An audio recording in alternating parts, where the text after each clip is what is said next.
उस महापुरुष को वंदन करती हूँ, नमन करती हूँ, जिनकी बदौलत आज मैं महिला होकर के भी इस मान सम्मान को प्राप्त कर रही हूँ। मैं उस शख्स डॉक्टर भीमराव अंबेडकर को कोटि कोटि नमन करती हूँ कि आपने हम महिलाओं को भी देश की आजादी के साथ साथ पुरुषों की गुलामी से मुक्त करवा करके समानता का अधिकार दिया। पुनः एक बार सत सत वंदन, सत सत नमन। सभी सम्मानित मंच, बाहर से पधारे हुए मेरे प्यारे गांव के भाई और बहनें, प्यारे बच्चों, मेरा विद्वान स्टाफ और समस्त मेरे बच्चे, आप सबको मैं इस गणतंत्र की शुभकामना देती हूँ। परंतु मात्र शुभकामनाएं देने से काम नहीं चलने वाला है। बच्चे जल्दी बैठ जाएं शांति से। मेरे भाइयों, हम बधाइयां देते हैं कि गणतंत्र की बहुत बहुत बधाई, लेकिन गणतंत्र है क्या, ये तो हमें समझना पड़ेगा। क्यों गणतंत्र मनाया जाता है, ये भी हमें समझना होगा। आज हमारे देश के अंदर 70 साल हो गए हैं हमारे देश को गणतंत्र घोषित किए हुए।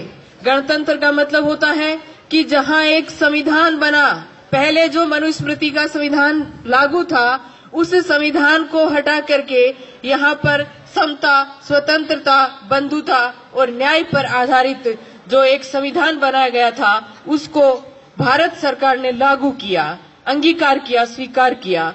लेकिन क्या इन 70 सालों के बाद भी हम उस संविधान को लागू कर पाए? सबसे बड़ा प्रश्न ये है कि क्या हम उस संविधान को लागू कर पाए और क्यों जरूरत पड़ी थी उस संविधान की। मेरे प्यारे बच्चों, आप लोग ध्यानपूर्वक सुनो, क्योंकि तुम ही कल की तस्वीर हो, तुम ही कल की तकदीर हो, तुम ही कल का भारत हो। जितना आज का युवा जागरूक होगा, उतना ही मेरा देश कल मजबूत होगा।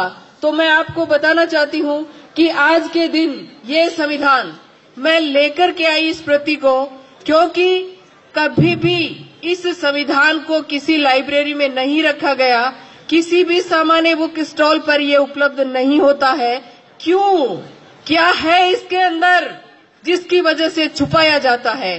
कोई तो वजह होगी। इस सृष्टि का नियम है, कोई भी कार्य बिना कारण के कभी भी नहीं होता है।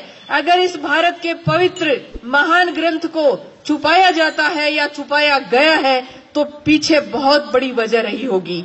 हम लोग हर साल गणतंत्र मनाते हैं, इकट्ठा हो जाते हैं, बच्चों से परेड करवा लेते हैं, नेताजी वगैरह, प्रिंसिपल वगैरह सब भाषण दे लेते हैं और बच्चे नाच गा करके घर चले जाते हैं। नहीं मेरे बच्चों, ये देश में जानना होगा कि आज का दिन विशेष क्यों है और किस लिए मनाया जाता है। मैं कहती हूँ कि 15 अगस्त से भी कहीं ज्यादा महत्वपूर्ण आज का दिन है, और वो दिन इसलिए है क्योंकि अगर आजादी मिल जाती और वही व्यवस्था बनी हुई रहती तो क्या फर्क पड़ता।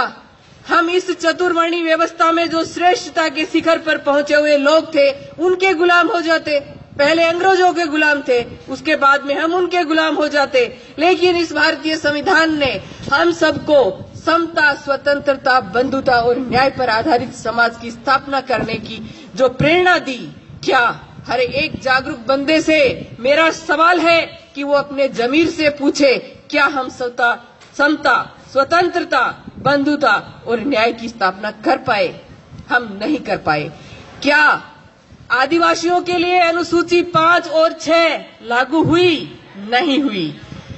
अरे कम से कम मैं तो यही पूछना चाहती हूँ कि इस संविधान के पहले पन्ने पे लिखा है भारत अर्थात इंडिया। हम हमारे देश के नाम को तो नहीं जान पाए, क्या संविधान क्या खाक लागू करेंगे? हम हमारे देश के नाम को नहीं जानते, हिंदुस्तान हिंदुस्तान करते रहते हैं, जबकि हमारा संविधान हमें कहता है कि इस देश का नाम भारत या इंडिया है। हम किस संविधान की, किस गणतंत्र की बात करते हैं? ये झूठे खोखले वादे हैं, और ये खोखले वादे इसलिए हैं क्योंकि भारत की जनता पप्पू है। मैं किसी दूसरे में उलाहना नहीं लगाती। हमारी कमजोरी है कि हमारे उस बंदे ने अपनी जिंदगी लगा कर अपने 4-4 बच्चों की बलि दे करके इस असमानता की इस खड़ी व्यवस्था को ऐसे ला करके इसके अंदर रखा, लेकिन हमारी नालायकी देखिए कि आज दिन तक हम उसको ऐसा नहीं कर पाए। सिद्धांतों में ये संविधान है, लेकिन आज भी आप जाकर के देखिए वो व्यवस्था लागू है। तो मेरे भाइयों, हमें मूल्यांकन करना होगा इस चीज का कि 70 साल बीत जाने के बाद भी क्या आर्टिकल 340 जो इस देश के महान संख्या वाले, जो बहुसंख्या वाले जो ओबीसी वर्ग है, उस ओबीसी का आर्टिकल 340 ओबीसी के लोगों को ही नहीं पता। दूसरों की तो बात छोड़ो, ओबीसी के लोगों को नहीं पता कि आर्टिकल 340 क्यों लिखा गया और उसकी क्या पालना हुई, कुछ नहीं पता है। आर्टिकल 341 कुछ मिला, लेकिन आर्टिकल 342 एसटी के लिए कुछ नहीं मिला। क्या पता है आदिवासियों को? अरे मेरे आदिवासी मूल निवासी भाइयों, तुम समझो कि जिस देश में बाबा साहब के जन्म लेने से पहले महान बिरसा मुंडा ने आजादी का आंदोलन, जिसको मुंडारी भाषा में मुक्ति का आंदोलन यानी कि उल गुलान नामक एक जो आंदोलन छेड़ा था, क्या पता है आपको? नहीं पता, क्योंकि हम पेट तक सीमित कर दिए गए। हमारी शिक्षा पद्धति, एक प्रिंसिपल होने के नाते मुझे शर्म आती है ये कहते हुए कि भारत की शिक्षा पद्धति विश्व की शिक्षा पद्धति में घटिया वाली में दूसरे नंबर पर है।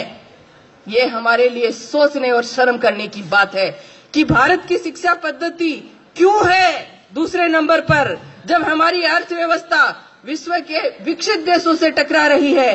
तो हमारी शिक्षा पद्धति जो कि भारत के भविष्य का निर्माण करती है, उस भारत के भविष्य के साथ ऐसा मजाक क्यों ऐसा मजाक? ये समझना होगा और ये पढ़े लिखे लोगों को समझना होगा। और पढ़े लिखे लोगों ने शायद कहीं न कहीं अपनी गैर जिम्मेदारी का परिचय दिया है कि आज हमारी आर्टिकल जो है वो हम नहीं जानते, हमारा संविधान क्या है वो हम नहीं जानते, और हमारे हक अधिकारों को हम नहीं जानते। भाइयों, गणतंत्र मनाने से, भोजन कर लेने से, मिठाइयां बांट लेने से, बच्चों को नचा लेने से कुछ नहीं होने वाला है। इनके पीछे षड्यंत्र था कि इस दिन डॉक्टर अंबेडकर की चर्चा नहीं होनी चाहिए, इस दिन भारतीय संविधान की चर्चा नहीं होनी चाहिए, क्योंकि भारतीय संविधान की अगर चर्चा होगी तो भारत के लोगों के हक और अधिकारों की चर्चा होगी, और अगर हक और अधिकारों की चर्चा होगी तो लोग जागृत होंगे तो अपने अधिकारों को लेने के लिए संगठित होंगे, और संगठित होंगे तो शक्ति का निर्माण होगा, और शक्ति को जमाना सैल्यूट करता है। इसलिए हमारी शक्ति नहीं बन सके, हमारे लोग जानकारी नहीं हासिल कर सके, इसके लिए इस गणतंत्र का जो ये रूप, मुझे खुशी है इस बात से कि बच्चों को डांस भी करना चाहिए, बच्चों को बोलना भी चाहिए, लेकिन इस दिन सेमिनार, इस दिन वाद विवाद, इस दिन बड़ी बड़ी चर्चाएं, परिचर्चाएं, टीवी के ऊपर जो वो विवाद करते हैं, बैठ करके नॉन इश्यू को इश्यू बना करके जो बक बक करते रहते हैं, उन लोगों को वहां पर संविधान के आर्टिकलों पर चर्चा करनी चाहिए। ऐसा क्यों नहीं होता? क्यों नहीं होता ऐसा इसलिए नहीं होता कि आप लोग अपने अधिकारों के प्रति जागृत नहीं हो। मुझे दुख है इस बात का। जो मेरा विद्वान स्टाफ बैठा है, शायद पहली बार डॉक्टर अंबेडकर की तस्वीर देख रहे होंगे 26 जनवरी के ऊपर, पहली बार, वरना बहुत कम। मेरी खुद की उम्र इतनी हो गई, 22 साल हो गए सर्विस में, कभी नहीं देखा।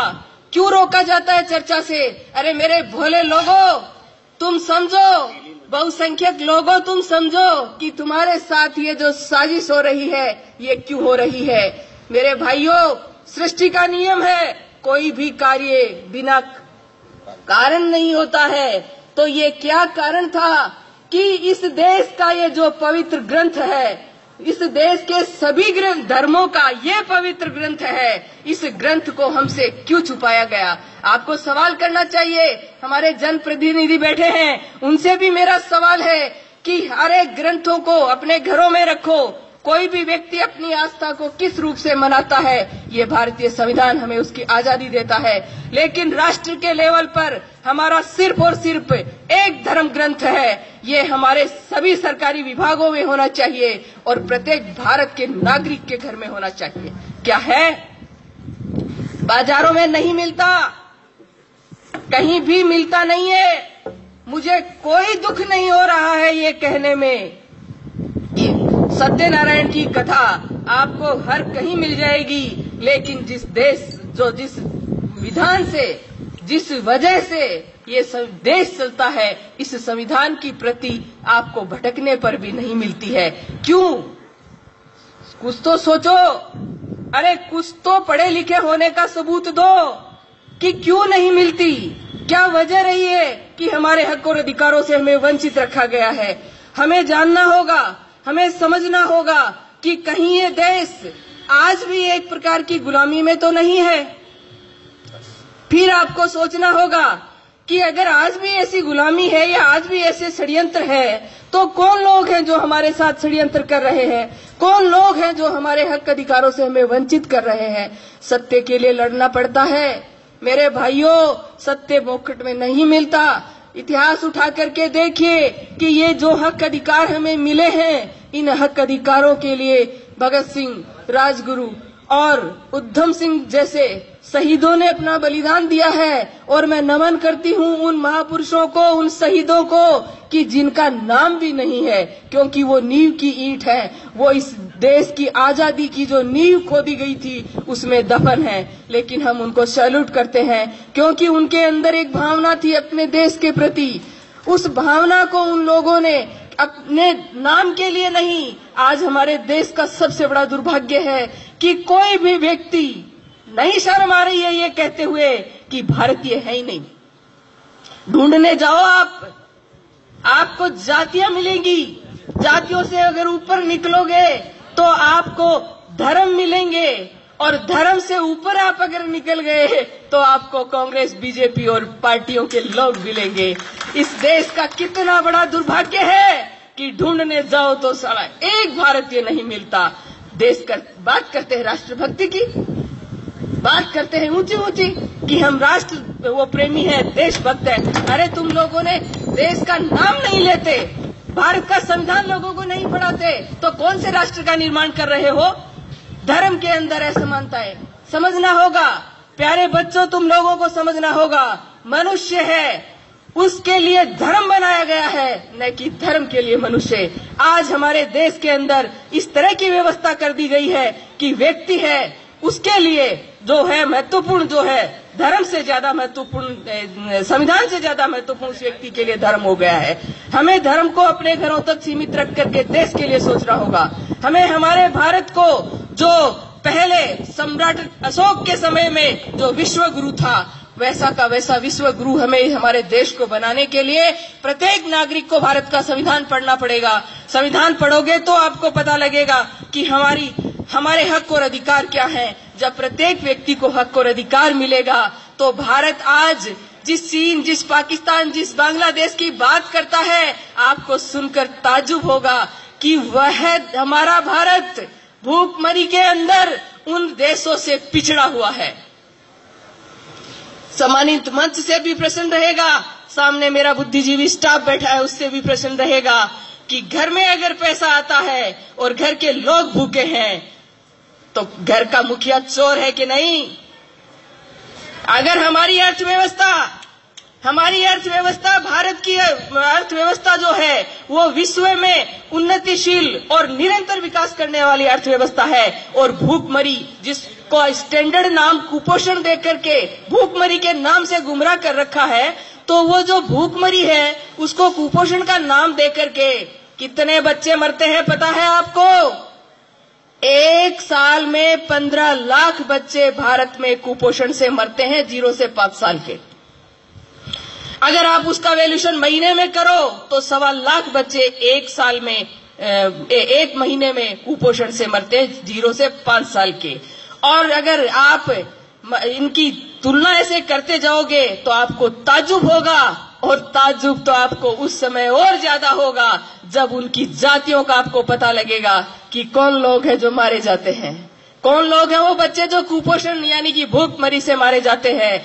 हम किस गणतंत्र की बातें करते हैं? ये गणतंत्र आज भी अधूरा है। आज भी हमारा संविधान रो रो करके उन बुद्धिजीवी लोगों से पूछ रहा है कि अरे पढ़े लिखे लोगों, शिक्षा मात्र पेट भरने का नाम तो नहीं था रे।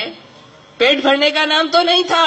शिक्षा का मतलब था कि तुम लोग समझते कि सच्चाई क्या है, हमारे हक अधिकार क्या है, और उस भोले बिना पढ़े लिखे समाज को जाते उनको समझाते कि देखो हमारे हक और अधिकार ये हैं, तो वो लोग तुम्हारे साथ संगठित होकर के खड़ा होते, तुम्हारी ताकत बनती। और पुन्ना पैक्ट जैसे जो एक घटिया जो भारत के अंदर समझौता हुआ था, उस समझौते के अंदर मेरे बहुजन समाज के जो नेता हैं वो उनके यहाँ पार्टियों की टिकट की भीख मांगते नहीं फिरते, क्योंकि जो काम नहीं करता है उसको गुलामी तो करनी पड़ती है। कहीं न कहीं हमारे अंतर मन को हमें टटोलना होगा मेरे भाइयों। अगर आप मोहब्बत करते हो इस वतन से, अगर आप मोहब्बत करते हो अपने बच्चों से, आप मोहब्बत करते हो अपने बच्चों के आने वाले भविष्य से, तो आपको इस गणतंत्र को सार्थक बनाना होगा। इस धर्म ग्रंथ को आपको पढ़ना होगा। ये भारत का धर्म ग्रंथ असली धर्म ग्रंथ है। इसको पढ़िए, इसको जानिए, इसको समझिए कि पहले की व्यवस्था क्या थी और संविधान ने हमें क्या हक और अधिकार दिए। साथियों, जब हक अधिकार के बारे में पता ही नहीं होगा तो उसको प्राप्त करने का तो प्रश्न ही नहीं खड़ा होता।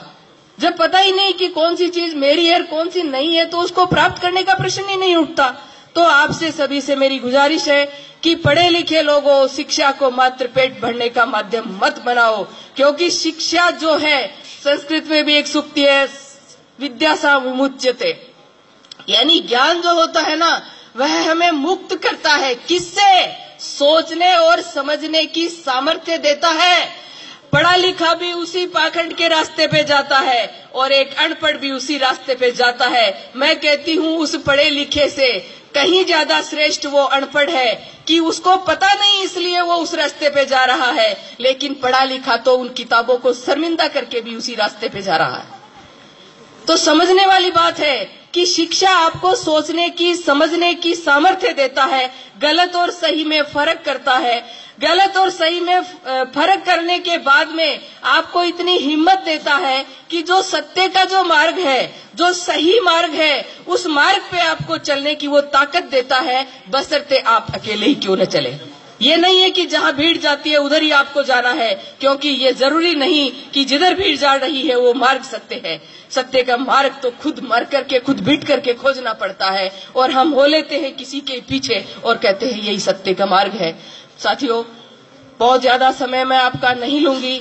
मेरे दर्द की, मेरी जो पीड़ा है इस बहुजन समाज की, उस पीड़ा को मैंने व्यक्त किया है कि हे मेरे बहुजन समाज के लोगों, तुम लोग समझो कि तुम्हारे हक और अधिकार आज भी नहीं है। इस देश का बहुत बड़ा तबका 52% ओबीसी, मैं कहती हूँ इस देश का भाग्य है, लेकिन निर्भीक नींद में सोया पड़ा है। अरे कुंभकर्ण भी 6-7 महीने सोता था, तुम तो जागो रे, कम से कम सालों हो गए, 70 साल तो देश को आजाद हुए हो गए।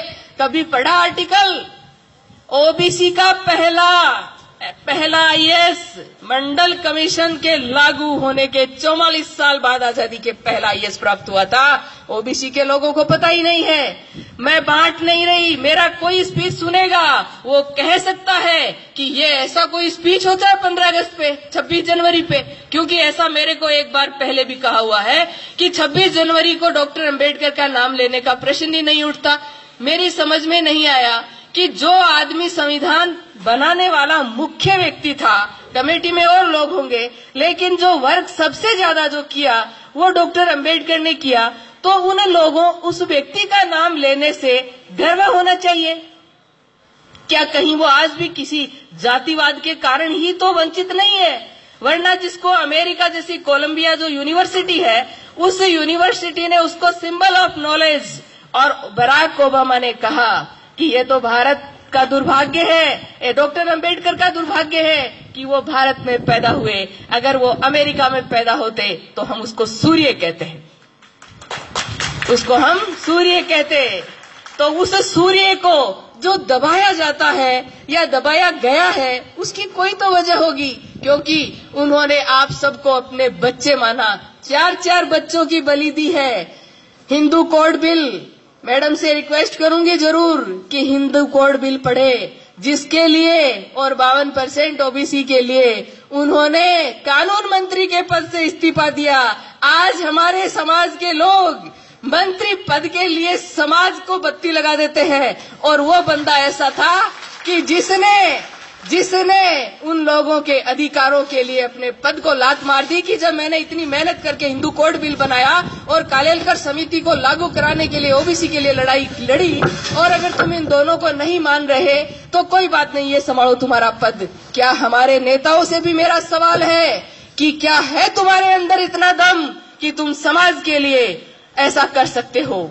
मेरे समाज के नेताओं, मेरा निवेदन है आपसे, मत भूलो, क्योंकि इसी समाज के अंदर तुम्हारी भी संतान है। अगर समाज होगा तो तुम्हारी संतानें महफूज है। अगर व्यक्तिगत उन्नति आपने कितनी भी कर ली, समाज के बिना शून्य हो जाएगी, आज शून्य हो रही है। इसलिए मेरे देश के सभी लोगों, जो भी मेरी आवाज अब या बाद में सुनेगा, उन सभी से मेरा अनुरोध है कि आप अपने हक और अधिकारों के प्रति जागरूक बनो, संगठित बनो। हम किसी के अधिकार छीनने वाले लोग नहीं हैं। हम तो डॉक्टर अंबेडकर के अनुयायी हैं, जिन्होंने मनुस्मृति लिखने वाले असमानता की जो व्यवस्था थी, उनकी संतानों को भी बराबर हक दिया। उसने कोई घालमेल नहीं किया। उन्होंने सारी महिलाएं, जो हिंदू धर्म ग्रंथों में भी अछूत मानी जाती थी, रामायण जैसा ग्रंथ जिनको महिलाएं ढोती हैं, उसका वर्ण है ढोल गंवार शूद्र पशु नारी, ये सब ताड़न के अधिकारी। उससे डॉक्टर अंबेडकर ने मुक्ति दिलाई थी कि नारी भी समानता की अधिकारी है। लेकिन अफसोस मुझे कि एक भी भारतीय नारी ने उसको थैंक्स नहीं बोला, बिल्कुल नहीं बोला। एक बार संविधान दिवस का दिन था तो बोले कि पिछली बार की बात है तो कि पुष्प अर्पित कर दो, तो मुझे बहुत दुख हुआ कि सिर्फ मैं एक महिला थी, पुष्प अर्पित किए, बाकी ने कहा ठीक है आपने कर दिए। मैंने कहा मैटरनिटी लीव लेने वाली, नौकरियां लेने वाली, सारे हक अधिकार लेने वाली, मनुस्मृति ने कहा कूटे छेते मारे कुछ भी करे, लेकिन तेरा पतिदेव, ऐसे पतिदेव से मुक्ति पाने वाली महिलाएं कहती हैं कि डॉक्टर अंबेडकर ने हमें क्या दिया। अरे तुम पढ़ो तो जानो ना कि उन्होंने तुम्हें क्या दिया। उन्होंने जीने का अधिकार दिया, औरत के पास संपत्ति रखने का अधिकार नहीं था। डॉक्टर अंबेडकर ने स्त्री को अधिकार दिए कि तेरे पति की संपत्ति में भी तेरा अधिकार होगा और पति की संपत्ति, पिता की संपत्ति में भी अधिकार होगा। और क्या लोगे आप? जिस महिला को आज भी आप इसका प्रमाण दे सकते हो, क्योंकि मैं जिस संगठन का कर्मचारी हूं, उस संगठन के अंदर बिना सबूत, बिना तथ्य कोई बात नहीं होती। आज भी मेरे हाथ में संविधान है, मेरे को कोई चैलेंज नहीं कर सकता। और आर्टिकल आप सबको भी कोई नहीं कर सकता। आर्टिकल 19 आपको अभिव्यक्ति की आजादी देता है। आप नौकर हो सरकार के, आप मानसिक गुलाम नहीं हो। आप पढ़े लिखे लोगों, समझ लो इस बात को कि तुम अपनी अभिव्यक्ति अपने समाज में जाकर के संगठित करने की, जानकारी देने की, ये सारे अधिकार रखते हो। आप गुलाम नहीं हो। नौकर लोग डरते हैं, सरकारी कर्मचारी डरते हैं कि हम ऐसे कैसे बोल सकते हैं। मैं बोल रही हूं आपके सामने संविधान की प्रति को सबूत के तौर पे रख करके। कोई बताए मुझे कि एक वर्ड मैंने गलत बोला है क्या? किस बात का डर है तुम्हें? ये महान ग्रंथ जब तुम्हारी रक्षा में खड़ा है तो किस बात का डर है तुम्हें? समझो, जिस समाज को हर जगह जाति प्रमाण पत्र दिखा के, और जैसे ही नौकरी लगी जाति समाज पीछे और खुद आगे हो जाते हो। अरे उस समाज का हक खाने वालों, अपने समाज के प्रति थोड़ा तो हक अधिकार अदा करो। क्यों कर्ज लिए जा रहे हो उन सब का? मैं बहुत कुछ बोल गई हूं, मेरी बातों से बहुत जगह भूचाल भी आ सकता है, लेकिन हम भूचालों से डरने वाले नहीं हैं। हम बिरसा मुंडा को मानने वाले लोग हैं, हम उल गुलान के लोग हैं, हम भारत के वो लोग हैं जो इस मिट्टी में सड़क वो बनाते हैं, स्कूलें वो बनाते हैं, खेती वो करते हैं। अरे कौन सा ऐसा निर्माण का काम है जो हम नहीं करते हैं? मुझे भारत का मूल निवासी होने का बहुत गर्व है। आप भी कीजिए और मेरी बातों पर अमल कीजिए। कि क्या कहा है मैंने, क्यों कहा है मैंने। ये नहीं है कि आपको ये बातें बोलने की मुझे कीमत नहीं चुकानी पड़ती है, बहुत कीमत चुकाई है मैंने, और उधर के कोने से इधर के कोने पर भी उस कीमत के अधीन ही हूँ। लेकिन धन्यवाद उनको कि आज इस कनबई की जगह पे मैं अगर बोल रही हूँ तो ये मेरे उन भाइयों का ही श्रेय है जिन्होंने मुझे यहाँ पहुंचाया। इस मंच के माध्यम से उनको भी धन्यवाद कि कनबई में ऐसा स्पीच देने का मेरा सौभाग्य अगर हुआ है तो उन्हीं मेरे शुभ चिंतकों के माध्यम से हुआ है। मैं पूरी उम्मीद करती हूँ कि एक माया अगर बोलेगी तो सताई जाएगी, लेकिन ये सारी माया अगर हो जाएंगी तो किस किस को सताएंगे, किस किस को सताएंगे। इसलिए घर घर में हमें अंबेडकर, घर घर में हमें कालीबाई, घर घर में हमें बिरसा मुंडा, घर घर में हमें कर्पूरी चंद ठाकुर, घर घर में हमें ईवी रामास्वामी पेरियार, घर घर में हमें ज्योतिबा फूले और सर छोटू राम और भगत सिंह जैसे लोग पैदा करने होंगे। तब हमारा देश वास्तव में गणतंत्र साबित होगा और वास्तव में देश आजादी की जो बात है उसको, आजादी को वास्तव में प्राप्त कर सकेगा। आप लोगों ने मेरे को ध्यानपूर्वक सुना, इसके लिए आप सभी का आभार, धन्यवाद।